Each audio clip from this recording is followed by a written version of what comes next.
Joshua chapter 3. Early in the morning, Joshua and all the Israelites set out from Shittim and went to the Jordan, where they camped before crossing over.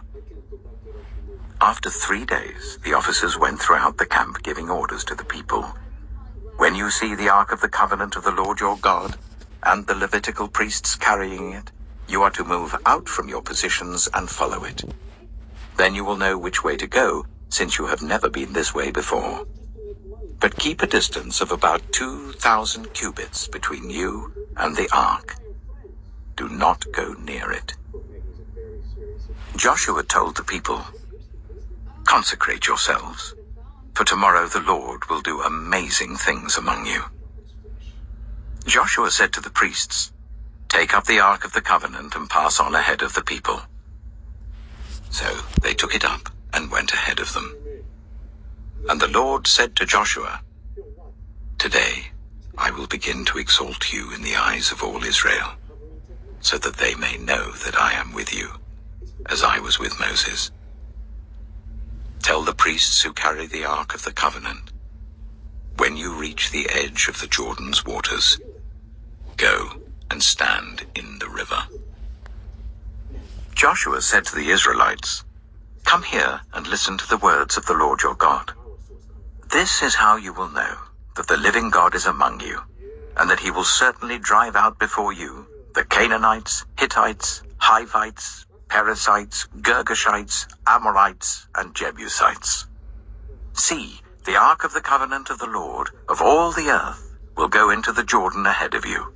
Now then, choose 12 men from the tribes of Israel, 1 from each tribe. And as soon as the priests who carry the ark of the Lord of all the earth, set foot in the Jordan, its waters flowing downstream will be cut off and stand up in a heap." So when the people broke camp to cross the Jordan, the priests carrying the ark of the covenant went ahead of them. Now the Jordan is in flood all during harvest. Yet as soon as the priests who carried the ark reached the Jordan, and their feet touched the water's edge, the water from upstream stopped flowing. It piled up in a heap a great distance away at a town called Adam, in the vicinity of Zarethan, while the water flowing down to the sea of the Arabah, that is the Dead Sea, was completely cut off. So the people crossed over opposite Jericho. The priests who carried the ark of the covenant of the Lord stopped in the middle of the Jordan and stood on dry ground, while all Israel passed by until the whole nation had completed the crossing on dry ground. Joshua chapter 4. When the whole nation had finished crossing the Jordan, the Lord said to Joshua, "Choose 12 men from among the people, 1 from each tribe, and tell them to take up 12 stones from the middle of the Jordan, from right where the priests are standing, and carry them over with you and put them down at the place where you stay tonight." So Joshua called together the 12 men he had appointed from the Israelites, 1 from each tribe, and said to them, "Go over before the ark of the Lord your God into the middle of the Jordan. Each of you is to take up a stone on his shoulder, according to the number of the tribes of the Israelites, to serve as a sign among you. In the future, when your children ask you, 'What do these stones mean?' tell them that the flow of the Jordan was cut off before the ark of the covenant of the Lord. When it crossed the Jordan, the waters of the Jordan were cut off.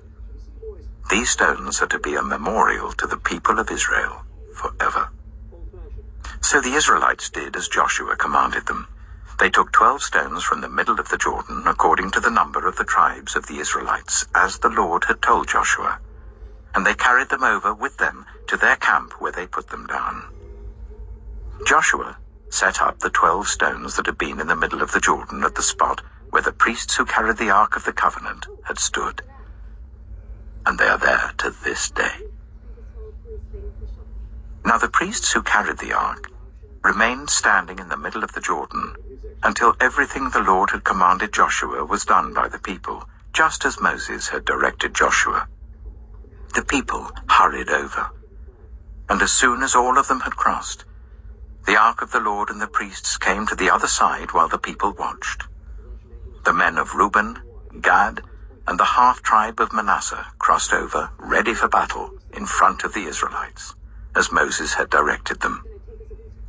About 40,000 armed for battle crossed over before the Lord to the plains of Jericho for war. That day, the Lord exalted Joshua in the sight of all Israel, and they stood in awe of him all the days of his life, just as they had stood in awe of Moses. Then the Lord said to Joshua, "Command the priests carrying the ark of the covenant law to come up out of the Jordan." So Joshua commanded the priests, "Come up out of the Jordan." And the priests came up out of the river carrying the ark of the covenant of the Lord. No sooner had they set their feet on the dry ground than the waters of the Jordan returned to their place and ran in flood as before. On the 10th day of the first month, the people went up from the Jordan and came to Gilgal on the eastern border of Jericho. And Joshua set up at Gilgal the 12 stones they had taken out of the Jordan. He said to the Israelites, "In the future, when your descendants ask their parents, 'What do these stones mean?' tell them, 'Israel crossed the Jordan on dry ground.' For the Lord your God dried up the Jordan before you until you had crossed over. The Lord your God did to the Jordan what he had done to the Red Sea, when he dried it up before us until we had crossed over. He did this so that all the peoples of the earth might know that the hand of the Lord is powerful, and so that you might always fear the Lord your God."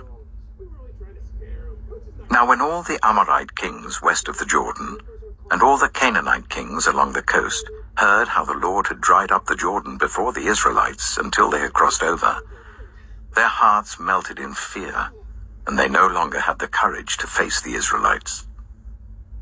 At that time, the Lord said to Joshua, "Make flint knives and circumcise the Israelites again." So Joshua made flint knives and circumcised the Israelites at Gibeath-Haaraloth. Now this is why he did so.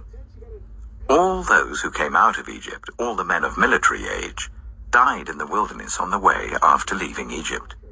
All the people that came out had been circumcised, but all the people born in the wilderness during the journey from Egypt had not.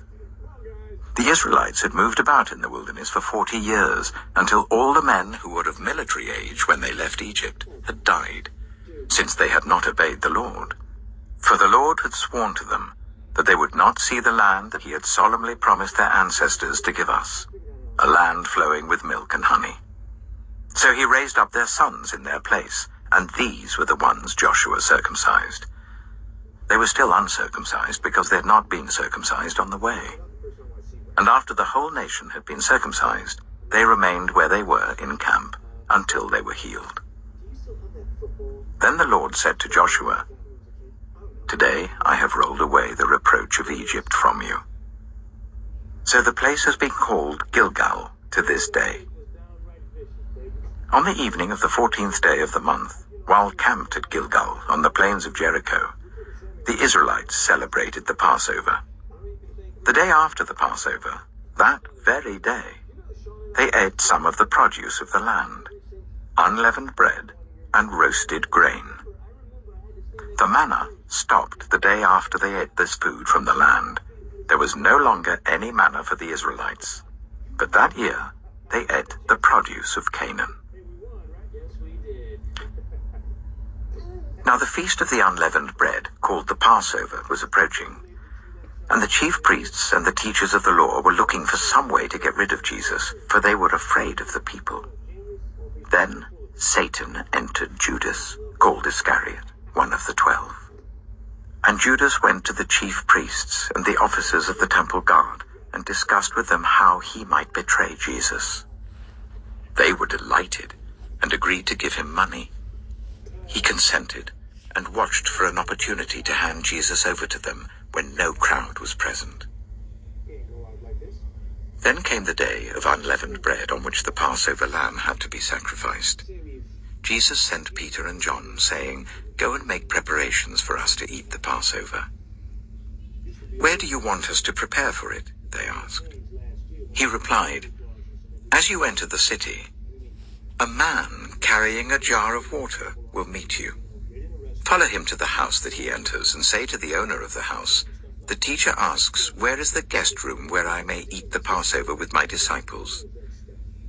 He will show you a large room upstairs, all furnished.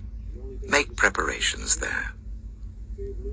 They left and found things just as Jesus had told them. So they prepared the Passover. When the hour came, Jesus and his apostles reclined at the table, and he said to them, "I have eagerly desired to eat this Passover with you before I suffer. For I tell you, I will not eat it again until it finds fulfillment in the kingdom of God."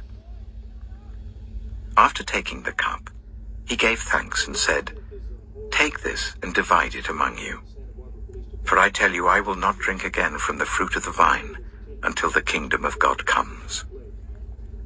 And he took bread, gave thanks and broke it, and gave it to them, saying, "This is my body given for you.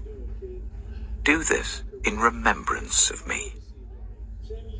In the same way, after the supper, he took the cup, saying, "This cup is the new covenant in my blood, which is poured out for you. But the hand of him who is going to betray me is with mine on the table. The Son of Man will go as it has been decreed, but woe to that man who betrays him."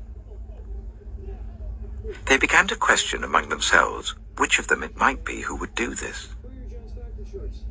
A dispute also arose among them as to which of them was considered to be greatest. Jesus said to them, "The kings of the Gentiles lord it over them, and those who exercise authority over them call themselves benefactors. But you are not to be like that. Instead, the greatest among you should be like the youngest, and the one who rules like the one who serves. For who is greater, the one who is at the table, or the one who serves? Is it not the one who is at the table? But I am among you as one who serves. You are those who have stood by me in my trials, and I confer on you a kingdom, just as my Father conferred one on me, so that you may eat and drink at my table in my kingdom, and sit on thrones, judging the 12 tribes of Israel. Simon, Simon, Satan has asked to sift all of you as wheat. But I have prayed for you, Simon, that your faith may not fail. And when you have turned back, strengthen your brothers." But he replied, "Lord, I'm ready to go with you to prison and to death." Jesus answered, "I tell you, Peter, before the cock crows today, you will deny 3 times that you know me." Then Jesus asked them, "When I sent you without purse, bag, or sandals, did you lack anything?" "Nothing," they answered. He said to them, "But now, if you have a purse, take it, and also a bag. And if you don't have a sword, sell your cloak and buy one. It is written, 'And he was numbered with the transgressors.' And I tell you that this must be fulfilled in me.